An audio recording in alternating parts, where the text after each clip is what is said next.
Also, we are now very careful. Yes. Yeah. But our bamboos are very healthy.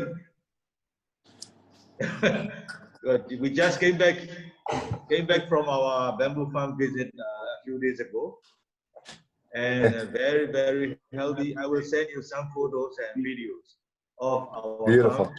Very thick, Very good. very green, and you won't believe your eyes. Amazing. Every month, Mr. Arief, every month the scenario is getting developed, changed. So that's life. Yeah. So this is we are extremely happy. Great. All are surprised. Now this is the right time. The roots are now really getting complete their jobs. The roots of the bamboo, and then now they are getting out from the ground. Okay. So, we are extremely happy. Great. Yeah. And after we discuss within our group, and then we consider this 2020, we cannot celebrate the event Bamboo Day, World Bamboo Day in Myanmar. That we cannot do like before, last 4 times, since 2016, and then this time we choose this way. So we already we did bamboo talk with one writer, one professor, Dr. Sanway, okay. and Sia Yaranaso, and Tintun Lee, and Tome, and myself. So we did already one bamboo talk. So that's about 1 hour talk. Great. And then it's already in the air, in the YouTube, already on the Facebook. Amazing. I will share with you the link afterwards. Yes, please. And then to support that bamboo talk, now we receive the bamboo, video clips from Sebastian, and now we are receiving from you, and then also from Dr. Lu again. So we will talk briefly, and then but we will be talking on the very serious issues, serious matters. We would like to let our people know, let our bamboo farmers and also bamboo lovers, bamboo entrepreneurs, we want them to know this Indonesia is happening, China is happening, Vietnam is happening, India is happening. So what we are where we are going, what we are doing, right? Yes.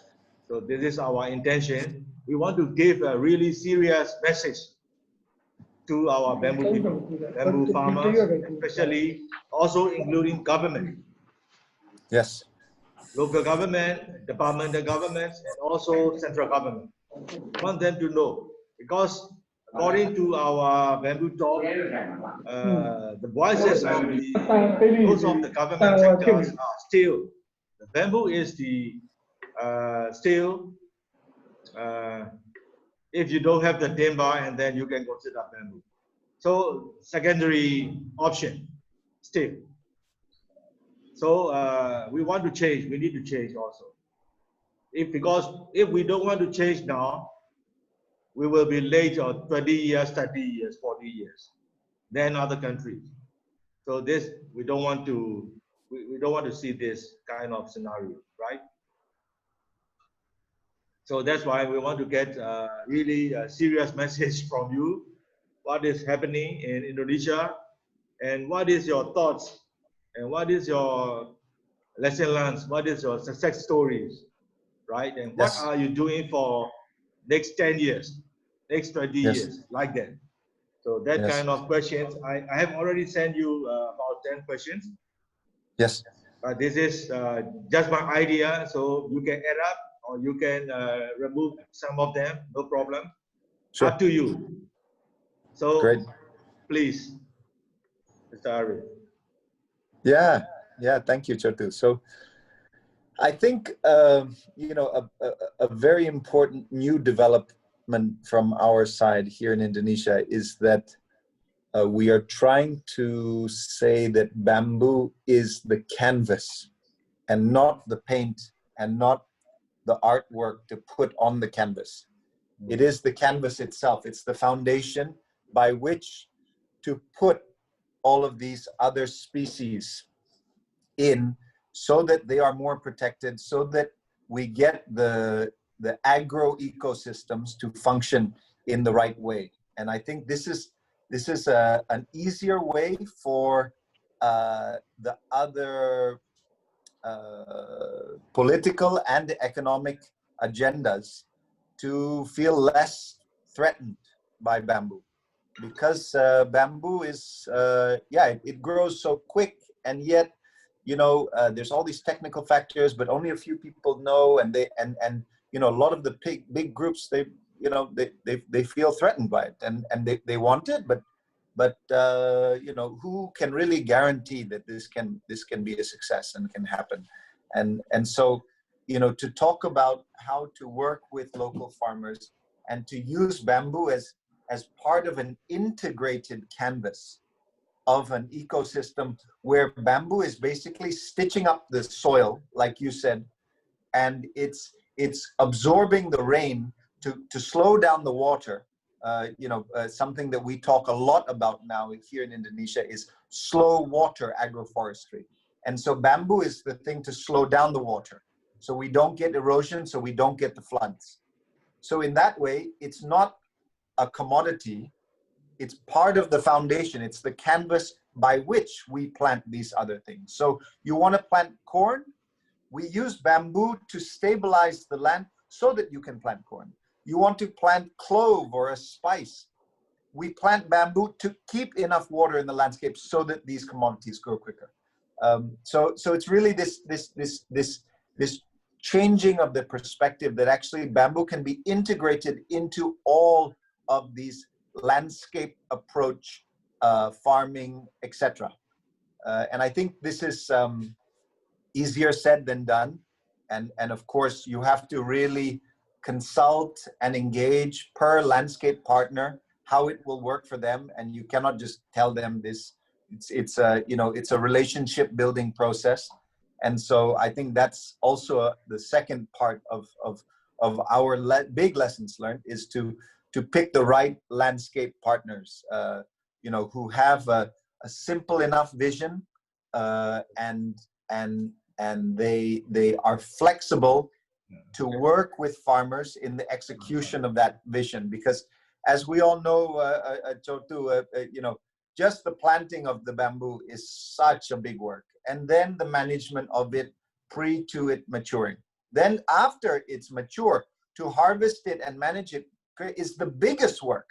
And so you need a lot of people, and if not, the teams, the forestry management teams get overwhelmed. And then you get a how do you say, it's patchwork, not consistent forestry process. And then the supply chain, starts, stops, and then the logistics, etc. And we have, especially when the rains come, this can also slow things down. So it's really linking up all the agendas so that everybody is committed to work together to keep this consistency of process, 288 working days per year, so that the people who invest, they make the money back, and we get this restoration of the ecosystem and the landscape, right? But it's, so I think the building blocks, and what goes first, then what goes second, then what goes third, and really sticking to that is a big lessons learned, right? Because sometimes you go from 1 to 3, and then you go back to 2, and then everyone's confused. Thank you. Wait. There is one question that Indonesia has Indonesia has a bamboo policy? I mean, the strong policy, and then also, if it is yes, are they still classified as a timber, or maybe just non-timber forest, NTFP? Yeah. So Indonesia has an old national strategy from 1997, which the Environmental Bamboo Foundation helped the ministry to create. However, it was a directive document that hasn't been followed by most. And we have been working for the last 5 years on how to create a new version of that that is really linking to the people, the public, and the private institutions. And it's a harder job. And you know, it's in Indonesia, it's a non-timber forest product. And on top of that, our biggest issue when we talk about climate change finance and many of these restoration finances, in Indonesia, the law states that the land is not restored by bamboo because it's not a forest. So the definition of forest with non-timber forest products is not there yet. So we're fixing this as well as the economic side at the same time. And that's really actually the only way to do it. So if we spend $2 million trying to restore, let's say, 20,000 hectares of land with bamboo and some other non-timber forest products, the United Nations could not even state in a verified way that that land was restored. And so this is a big stumbling block. Okay, thank you. Ode, you want to ask any questions out of our email?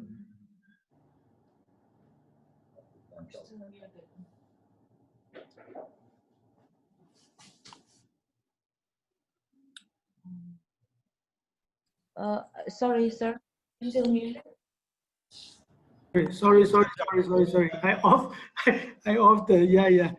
So, Mr. Arief, regarding about the Indonesia bamboo policy, is there any mention about every home must be plant the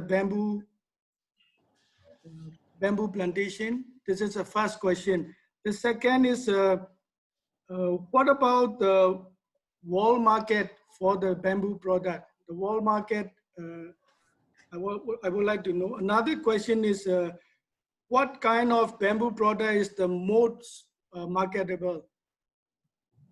Yeah, only 3 questions, Mr. Arief. Thank you. Okay. Yeah, thank you. So I think the answer to the first question is that Indonesia's approach is more about creating centers of excellence.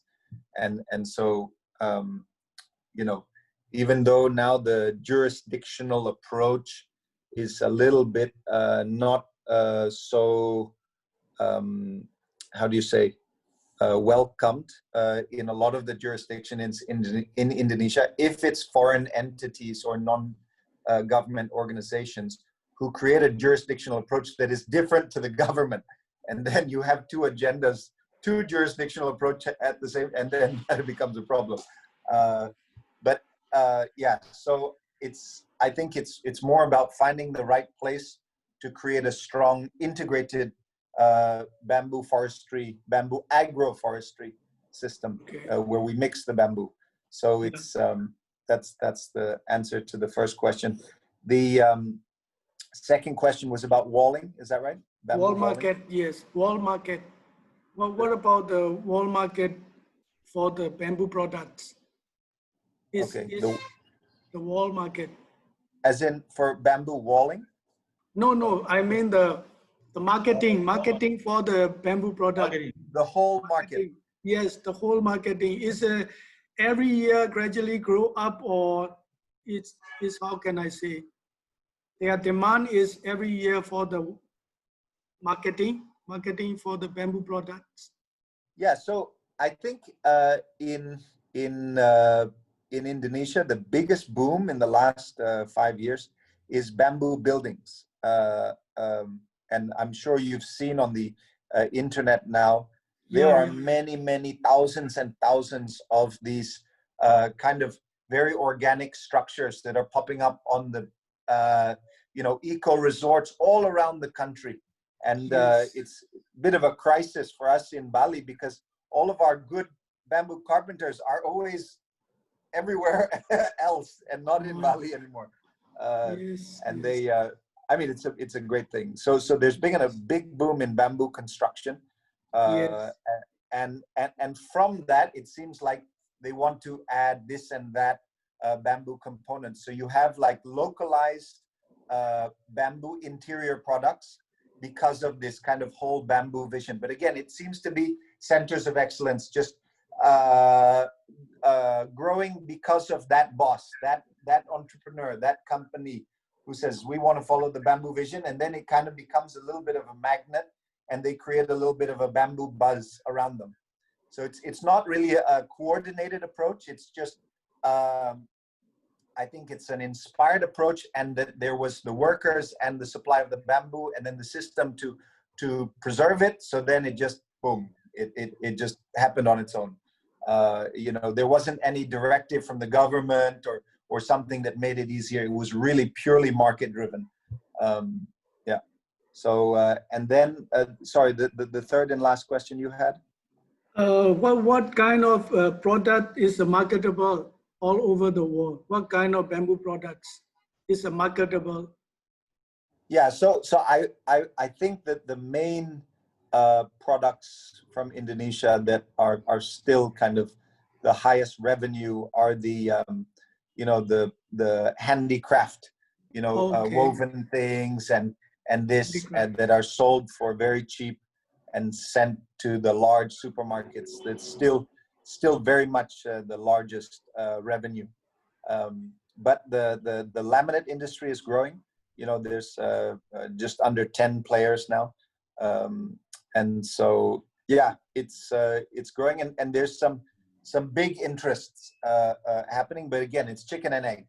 They want the bamboo forests there. So it's this is really how to make the leap of faith to have enough bamboo in a good way that you can prove that it gives the right price and quality, and enough of it to consistently supply. And so then I think that is a key enabler. Yes. Okay. Yes, Mr. Arief, yes. Thank you. Thank you. The question from us is Mr. Arief. Yes. We would like to know, you have in Indonesia plantation bamboo and natural bamboo, right? Yes. So which one is bigger? What we call kind of kebun, or it's like forest gardens, is by far the biggest. There's like plus or minus 1 million hectares equivalent. Very much like in Myanmar, right? Where you have these farmer forest gardens. The actual, you know, there was about 4 different plantations planted around Indonesia, and all of them did not do good forestry management. They cut the young bamboo, etc., and they all went bankrupt after about 10 plus years. So it seems like only the traditional approach can cut the good bamboo and keep the bamboo healthy. But you know, like in Myanmar, Indonesia is still stuck in this paradigm, and so we need to find a way to make good plantation forestry systems that integrate with the farmers, so that the good forestry management happens, like in China, etc. And we have started that in the last 10 years. Okay. Like we have already studied. Also, you have mentioned last year, and our tropical bamboo in productivity is better than Boso bamboo. Yes. Like rather than running bamboo.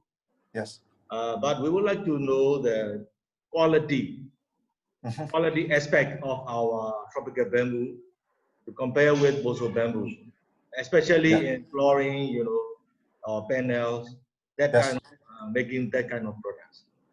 Yes. Yeah. So the quality of the mature bamboo, and again, the definition of mature in each area is different. In the wetter areas, mature is a bit longer because you get bigger vessels, vascular bundles, etc., xylems and protoxylems. And then in the drier areas, the vessels are smaller, so you get a quicker densification and mineralization of the bamboo. And yeah, Moso grows slower than tropical bamboo, so it grows denser. So, you know, after 3 years of Moso, actually you cut it, it's okay lah. You cut a 3-year-old larger, you know, Wabu or Wabuji, it's problems, right? So you really need to have that study and understanding when does the mineralization, you know, every year, every rainy season, you get a new layer, and the vascular bundles get thicker and thicker and thicker, and the pipe gets smaller and smaller in the hole. So you need it until the hole is as small as it can get before dying and these complications. So I think it's our bamboos are great, but the forestry management is harder because if we cut the young ones, fungus, cracking, so many problems happen. So even though our bamboos grow quicker, we need to be more attentive. Thank you. Yeah, this is very serious. Yeah, this is only by experience you can, right? Yeah.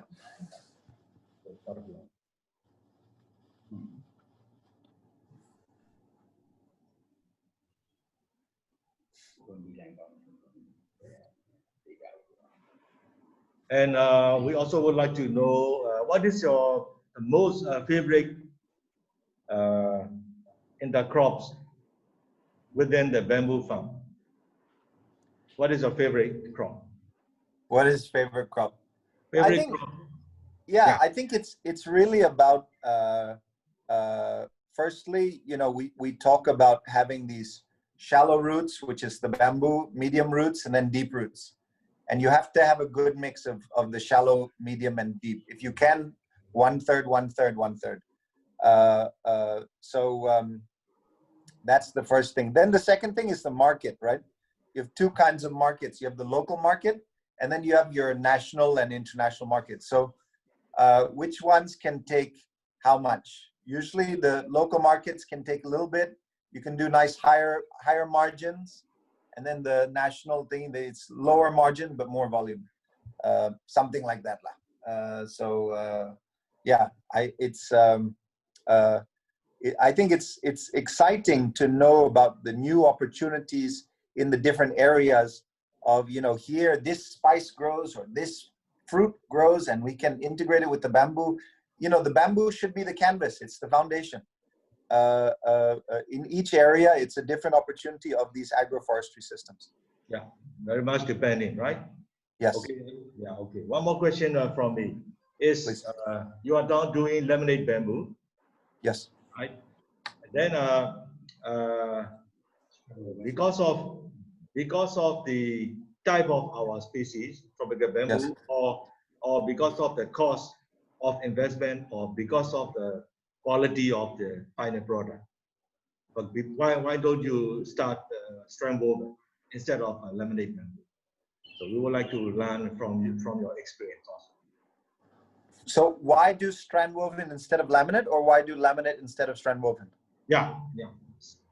Number two. Number two. Why you started laminate bamboo rather than strand woven? Why did I switch to laminate instead of staying to strand woven? I think it was market. The market was the biggest one, and I think the market of strand woven is still growing, and it's a niche product, whereas the laminate is more of a lower cost, competitive, and it's a much bigger market. I mean, it's exponentially larger.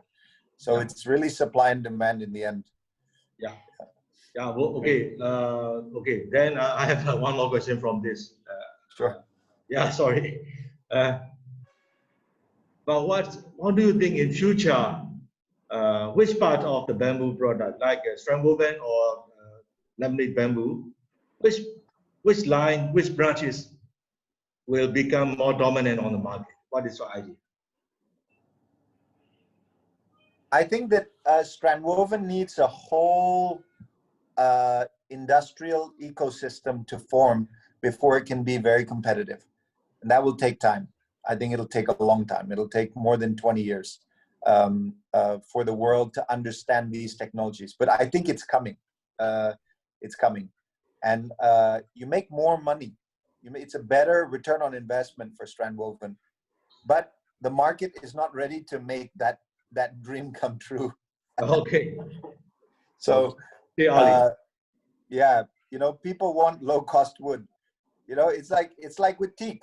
You can get teak for $1,000 per cubic or $500 per cubic. You're gonna go with the 1,500, right? Just even though this one's better, yeah, you know, it's Yeah, exactly. Thank you. Thank you. Okay, Mr. Arief, is one question is, how about for the average income of the bamboo farmer?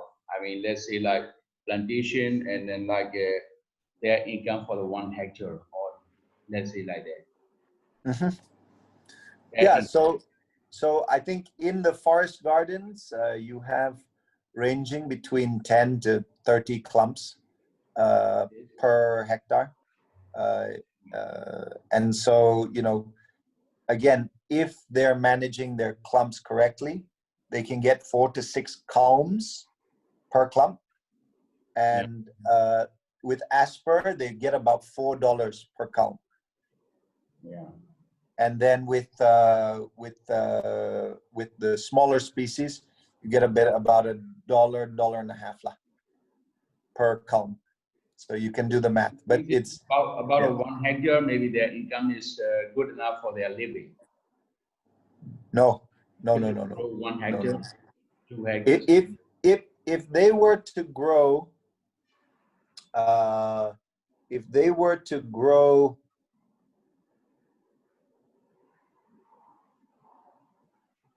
10 hectare, Okay, hectare, right? they can 100% live from bamboo. Yeah. Okay. So if they want to go half, yeah, 5, etc. And again, I'm talking about the standards here. So maybe in Myanmar you have to do your costs.